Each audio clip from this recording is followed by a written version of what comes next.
Mellowness and African Dreamscapes. Yo, what's up? It's someone that's someone, and welcome back to today's report. Today's report is coming from Crystomellos off Herowood, where he smoked one bowl of wild Dagga. And here's the full report details. Okay, so here we are introducing the substance Leonotis leonurus, otherwise known as wild Dagga. This is a somewhat common herbal plant that's known to have psychoactive effects, but we're bringing this up today because we did have a report of it on the Patreon, so I wanted to share another report here on the channel. And this is quite the report. I'll just say it turns into a very vivid and meaningful dream state. You'll just see. And we'll break down wild Dagga in a future video. But I'm sure you'll enjoy this, so without further ado, let's dive right into it.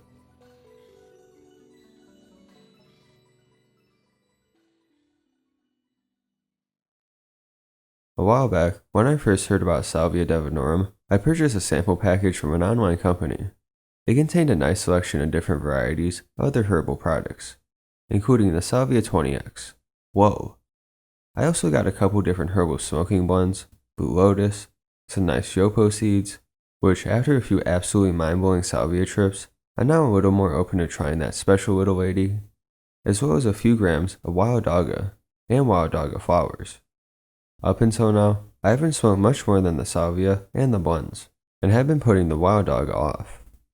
I recently started reading a little more on our friend's Dagga, and it sounded like it wouldn't put me on my ass too hard, so last night I gave it a try. I ground out the leaves with my mortar and pestle, just my preference. I like the stone-on-stone feeling as opposed to the electric grinders. I then packed a nice little wooden bowl that I bought from my legal herbs, which is roughly enough for 6 to 7 pulls. Then on top of that, I placed 3 of the choicest flowers from the bag.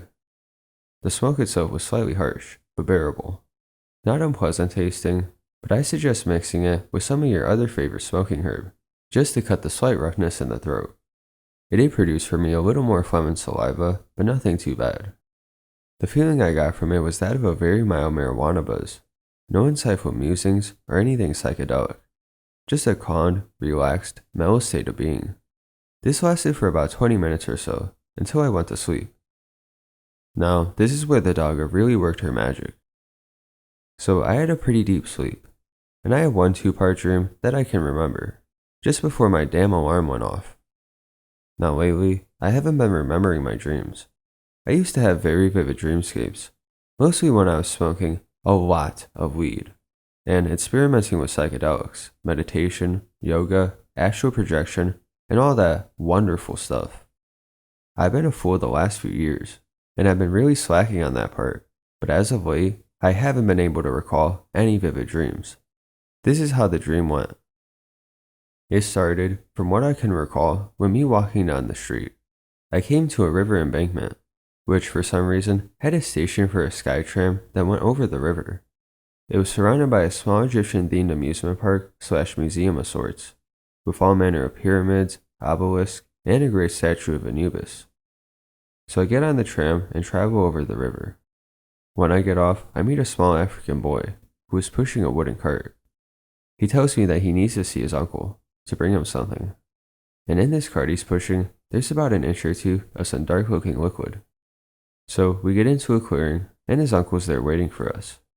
He comes over and produces a cup. He dips it into the dark liquid, and then pours it right back in the cart. Apparently, this is all the boy needed to do, because he turns and starts walking back. I follow, and then turn around to see the rest of the tribe surrounding the uncle.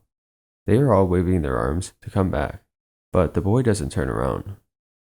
We get to a shoreline, and there's a giant wooden boat / storefront, almost like a walk-up window at a fast food place. A white woman comes outside the boat with a cart of her own, which has some bottles containing dark fluid that resembles the liquid in the cart. The bottles are labeled like soda labels, and the name on them is either Tahi or Tahi. She then tells me that I'm not ready for this and turns to go back in the boat, and then I wake up.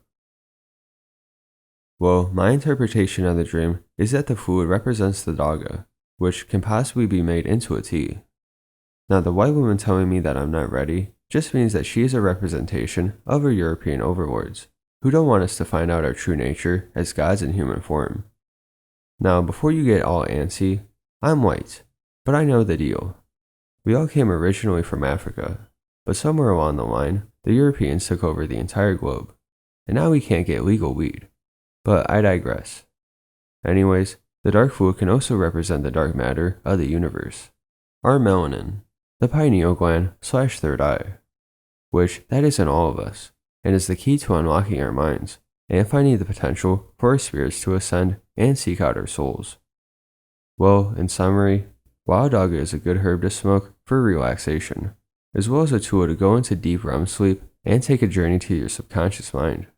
I highly recommend it, and I'm going to be buying it on soon so I can make some of that special dark matter tea. Then explore the effects and report on it when I do. Thanks for reading. I hope you all have much fun on your explorations. Namaste and Ashe.